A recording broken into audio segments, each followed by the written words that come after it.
انت مش عاجبك حد سواء لعيبه ولا اهلي ولا زمالك؟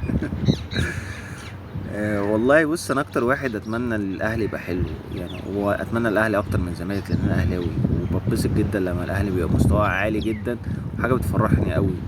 لكن انا مش هكدب عليك، مش هبقى الاهلي وحش واطلع اقول لك حلو عشان اهلاوي، ونفس الفكره على الزمالك، يبقى الزمالك وحش واطلع اقول لك هو حلو. نفس الفكره في اللعيبه يعني، انا على فكره انا كنت مقتنع بزيزو في السنتين اللي فاتوا دول ان هو احسن لاعب في مصر وهو بيلعب في الزمالك، لكن انا مش مقتنع بيه دلوقتي ان هو احسن لاعب في مصر. نفس الفكره حسين الشحات، كنت شايف في فتره هو حلو جدا لكن دلوقتي مش حلو. فهي انا مش يعني مش هقول حاجه عيني مش شايفاها، ومش هقول حاجه انا مش مصدقها.